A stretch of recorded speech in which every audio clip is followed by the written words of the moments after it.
Hello बच्चों, good morning. कैसे हैं आप सब?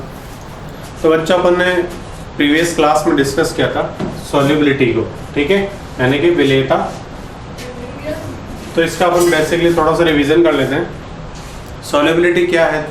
देखो, जब कोई भी पर्टिकुलर किसी भी सब्सटेंस को हम किसी सॉल्वेंट के अंदर डिसॉल्व करते हैं तो वो पर्टिकुलर सब्सटेंस मैक्सिमम कितना घुल सकता है, ये उसकी सॉल्युबिलिटी होती है।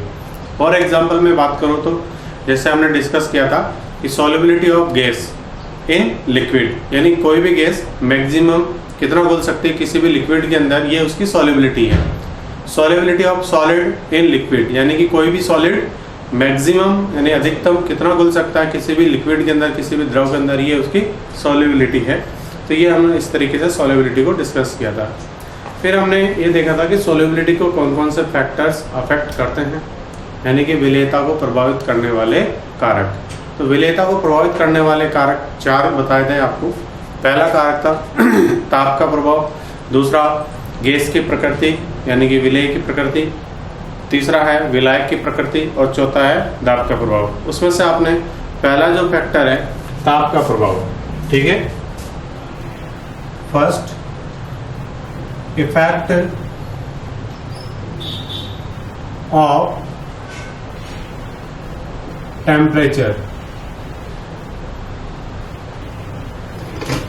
ठीक है, ताप का प्रभाव, इफेक्ट ऑफ टेम्परेचर, ठीक है, इसे डिस्कस किया था हमने।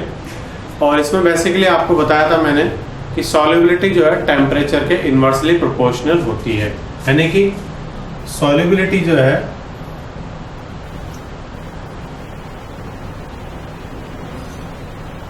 ठीक है इनवर्सली प्रोपोर्शनल टू टेम्परेचर, ये हमने उस दिन पढ़ लिया था, ठीक है। अब ये ऐसा क्यों है? देखो क्या होता है, इन जनरल हम जनरली जैसे वाटर को देखते हैं, वाटर के अंदर क्या है, ऑक्सीजन गैस घुली हुई।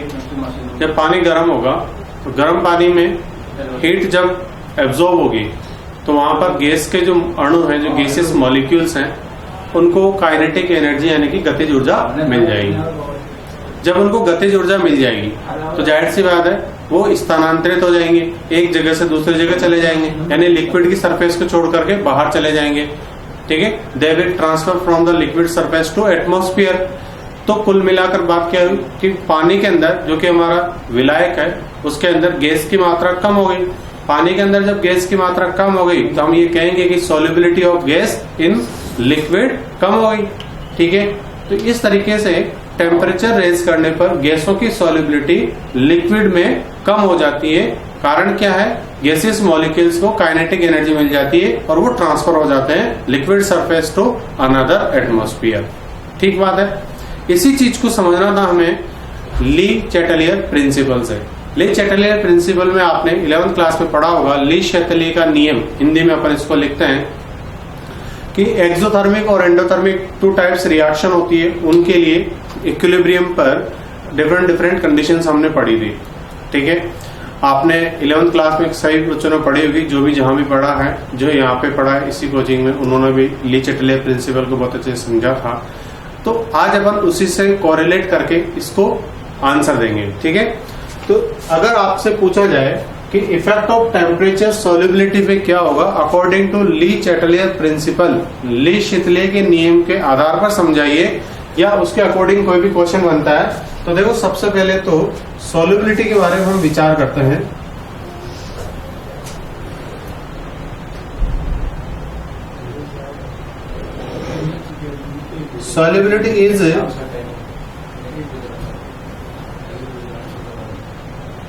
सॉल्युबिलिटी इज एक्सोथर्मिक प्रोसेस,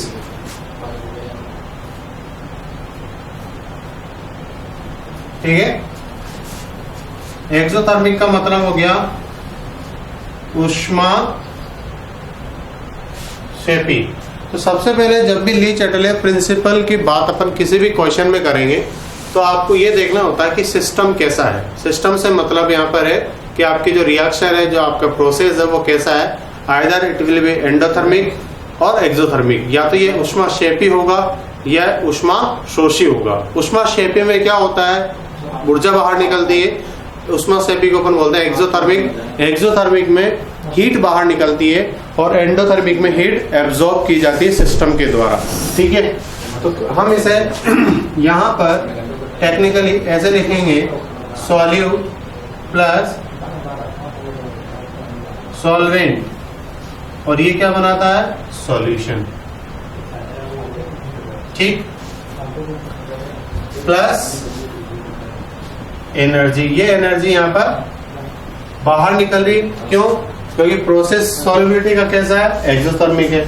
जितना सॉल्यूट सॉल्वेंट में घुलेगा उतना अच्छा सॉल्यूशन बनेगा, तो हम कहेंगे सॉल्युबिलिटी बढ़ गई।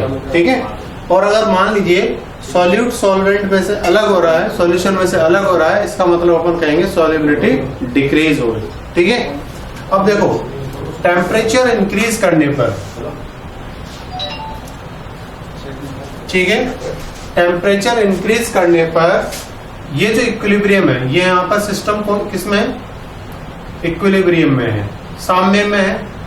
टेम्परेचर इंक्रीज करने पर ये साम्य प्रतीक दिशा में यानी कि बैकवर्ड डायरेक्शन में जाता है। बैकवर्ड हिंदी में बोलेंगे प्रतीक दिशा, बैकवर्ड डायरेक्शन। ठीक है, अब ये आपको जिनको ली चैटलर प्रिंसिपल नहीं याद है वो डायरेक्ट याद रखेंगे। एक्सोथर्मिक प्रोसेस है तो उसमें टेम्परेचर बढ़ाने पर वो रिवर्स डायरेक्शन में जाता है। अब देखिए आप, अगर ये फॉरवर्ड डायरेक्शन में जाता प्रोसेस तो क्या मिलता आपको, सॉल्यूट और सॉल्वेंट दोनों से क्या मिलता, सॉल्यूशन प्लस एनर्जी रिलीज हो जाती, बाहर निकल जाती, यानी कि आपकी सॉल्युबिलिटी बढ़ जाती, सॉल्यूशन ज्यादा से ज्यादा बन रहा है। अगर टेम्परेचर बढ़ाने पर प्रोसेस आपका बैकवर्ड डायरेक्शन में जा रहा है, इसका मतलब ये हुआ कि आपका जो सॉल्यूशन है उससे सॉल्यूट और सॉल्वेंट दोनों प्राप्त हो रहे हैं आपको। अब किसी भी सॉल्यूशन में से सॉल्वेंट अलग हो रहा है और सॉल्यूट अलग हो रहा है और सॉल्वेंट अलग हो रहा है, दोनों कंपोनेंट अलग अलग हो रहे हैं, इसका मतलब आप क्या कहोगे, क्या सॉल्युबिलिटी वो बढ़ेगी, नहीं, वहां पर सॉल्युबिलिटी क्या होगी, कम। ठीक है, तो ये आपका प्रोसेस है। ठीक है, एक्सोथर्मिक प्रोसेस उष्माक्षेपी अभिक्रिया में ताप बढ़ाने पर प्रत्येक दिशा में जाती है, यहाँ पर प्रत्येक दिशा में जाने पर आपको सॉल्यूट अलग होता हुआ नजर आ रहा है सॉल्वेंट से, आप कहोगे कि सॉल्युबिलिटी आपकी क्या हो गई,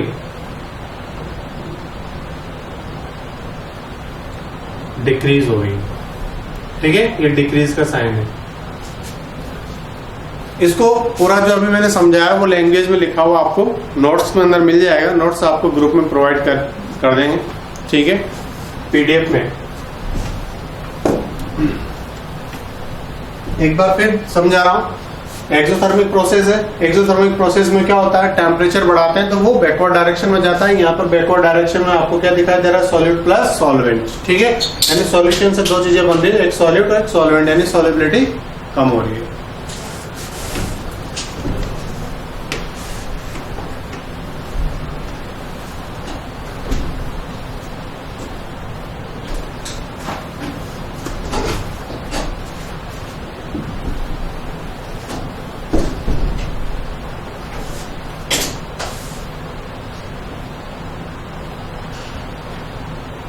दूसरा फैक्टर अपन डिस्कस करते हैं, नेचर ऑफ गैस। ठीक है, जिसे आप क्या कह सकते हो, सॉल्यूट, क्योंकि मैंने बोला था अपन क्या पढ़ रहे हैं, solubility of gas in liquid, और इस टाइप के सॉल्यूशंस में सॉल्यूट कौन रहेगा, हमेशा गैस रहेगी। तो नेचर ऑफ सॉल्यूट, तो इसमें देखो दो बातें हैं, those gases which are ionized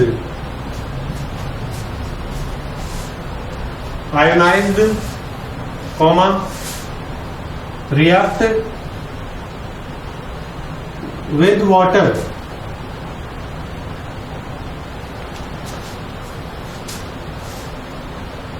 are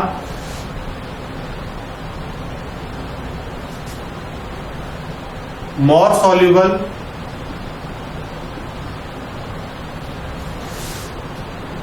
in water। ठीक है, वे गैसें जो जल में आयनित होती हैं, ठीक है, तथा जल से अभिक्रिया कर लेती हैं, वे जल में अधिक घुलनशील होगी। जो ज्यादा सॉल्युबल होगी वो ज्यादा डिजोल्व होगी, तो वहां पर सॉल्युबिलिटी क्या होगी, बढ़ेगी। Hence solubility increased. जैसे एग्जांपल ले लेते हैं, HCl गैस है, ionised in H2, so soluble in H2, ये HCl है, H2 में आयनाइज होगी तो क्या बना देगी, H3O प्लस और Cl माइनस, ठीक है। इसी तरीके से एक और एग्जांपल ले लेते हैं, एग्जांपल नंबर 2, इसे आप एग्जांपल नंबर 1 बोल दीजिए।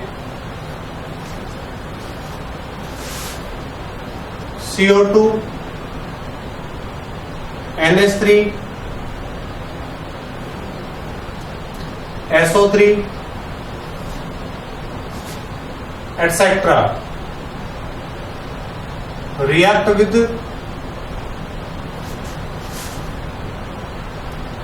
water, so they are soluble, ठीक है। CO2 प्लस H2CO3 बनता है, NH3 प्लस H2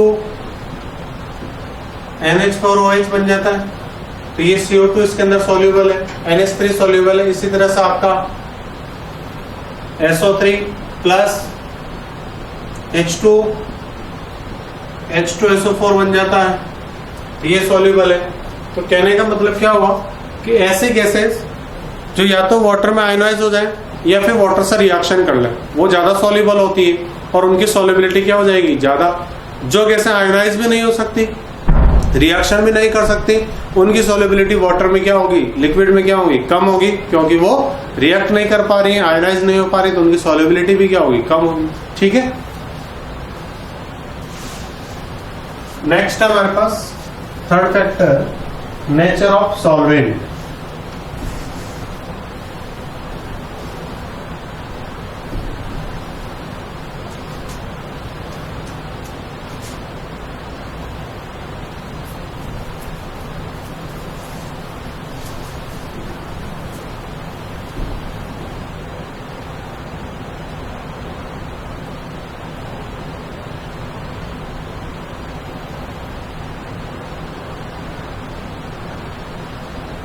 विलायक की प्रकृति, ठीक है। विलायक की प्रकृति में देखो एक प्रिंसिपल काम करता है यहां पर, लाइक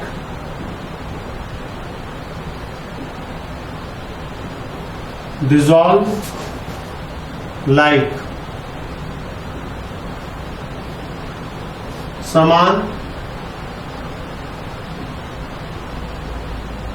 समान को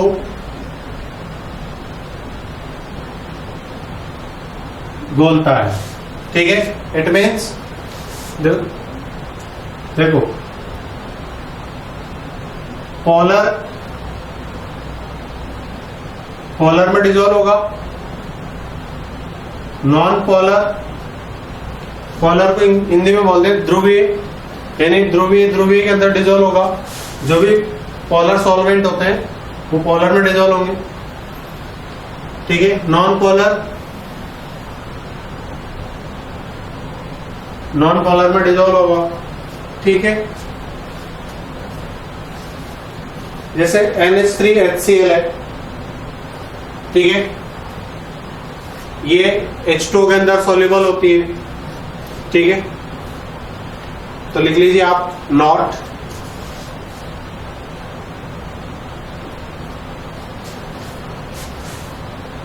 इस आधार पर, पहले हिंदी वाले बच्चे लिख लेंगे, इस आधार पर ध्रुवीय गैसें जैसे NH3, HCl आदि जल जैसे ध्रुवीय विलायकों में घुल जाती है, किंतु बेंजीन जैसे अध्रुवीय विलायकों में अति अल्प मात्रा में घुलती हैं। ठीक है, not NH3, HCl etc. polar gases easily dissolved in H2। अब ऐसा क्यों? क्योंकि देखो ये पोलर गैसेस है और H2 भी क्या है, पोलर है, तो पोलर पोलर के अंदर डिसॉल्व होता है, बताया था आपको। नॉन पोलर के अंदर नहीं होगा, वैसे नॉन पोलर में होगा बट पोलर में नहीं होगा। H2 but not in benzene, जबकि बेंजीन क्या है, नॉन पोलर है। और आप किसको डिसॉल्व करना चाह रहे हो, पोलर को, तो क्या पोलर नॉन पोलर में डिसॉल्व होगा? नहीं होगा, बहुत कम होगा, बहुत कम होगा, नेग्लिजिबल अमाउंट में होगा। ठीक है, तो ये होता है नेचर ऑफ सॉल्वेंट।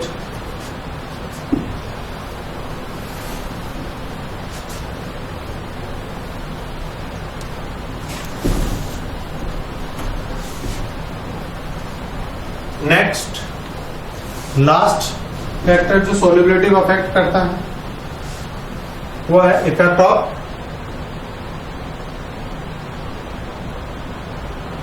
एक फोर्थ फैक्टर है pressure.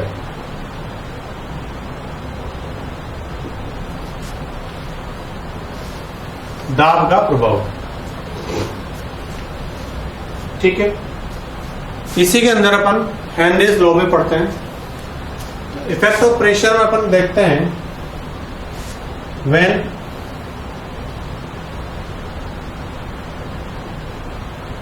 pressure P increase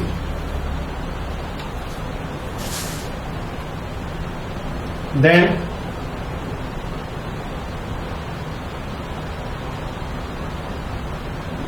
solubility of gases in liquid increase। जब दाब P को बढ़ाया जाता है तो गैसों की द्रव में विलेयता भी क्या हो जाती है, बढ़ जाती है। ठीक है, कैसे, एक डायग्राम से समझते हैं अपन। देखो हमारे पास एक क्लोज कंटेनर है, यहां पर एक पिस्टन लगा हुआ है, यहां पर एक गैस भरी हुई है,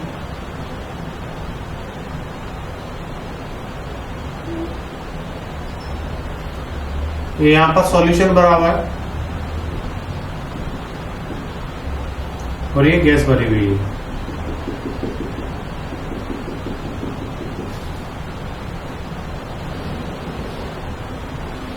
सॉल्यूशन, ये पिस्टन लगा हुआ है। ठीक है, अब इस पिस्टन को अपन धीरे धीरे ऊपर से नीचे लाएंगे तो नंबर ऑफ गैसेस मॉलिक्यूल्स जो है इस लिक्विड के अंदर ज्यादा एंटर करेंगे, यानी कि यहाँ पर गैसीय अणु का जल की सतह के अंदर प्रवेश बढ़ जाएगा। जिस जैसे इस पिस्टन को अपन लाएंगे गैस के अणु पास आते जाएंगे और जल की सतह पर दाब लगेगा और ज्यादा गैस के अणु, गैसेस मॉलिक्यूल्स वाटर के अंदर इंसर्ट होंगे। ठीक है, यानी कि ज्यादा गैस पानी में घुलेगी तो यहाँ पर सॉल्युबिलिटी बढ़ जाएगी। ठीक है,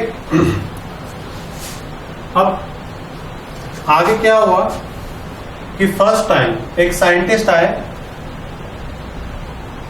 हेनरी, और उन्होंने एक नियम दिया, हेनरीज लॉ से अपन कहते हैं। हेनरीज लॉ क्या बताता है कि पहली बार हेनरी ने मात्रात्मक रूप से कि कितना दाब आप बढ़ाएंगे क्वालिटी वाइज, ठीक है, सॉरी क्वांटिटी वाइज, ठीक है, कि कितना प्रेशर P बढ़ाने पर कितना अमाउंट ऑफ गैस वाटर के अंदर इंक्रीज हो जाएगा, ये एक रिलेशनशिप स्टैब्लिश किया। अकॉर्डिंग टू दैट रिलेशनशिप उन्होंने एक लॉ दिया जो कहता है कि pressure P is directly proportional to amount of gas. ठीक है, जहां पर P क्या है, प्रेशर, X क्या है यहां पर,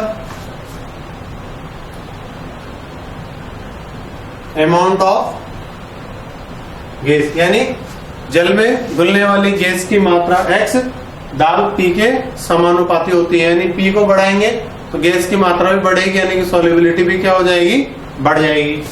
इसी को अपन जनरली लिखते हैं P बराबर KH। KH यहां पर क्या है, हेनरी कांस्टेंट है।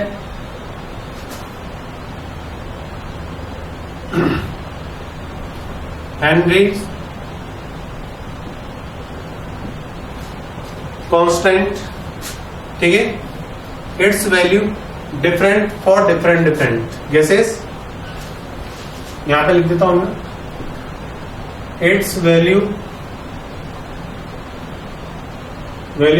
Different for different gases. ठीक है, तो आपसे बोर्ड में अंदर पूछा जाए कि हेनरी का लॉ क्या है, तो आप बताएंगे P बराबर KHX। P बराबर KHX को डिफाइन कर देंगे, ये हमारा हेनरी लॉ है। ठीक है, इसका लिखा हुआ जो है नोट्स वो आपको ग्रुप में मिल जाएगा। अब देखो, अगर अपन हेनरी के लॉ का ग्राफ बनाते तो कैसा बनेगा, P और X के बीच में स्ट्रेट लाइन बनेगा, जिसका स्लोप जो होगा वो आपको KH के बारे में जानकारी देगा। ठीक है,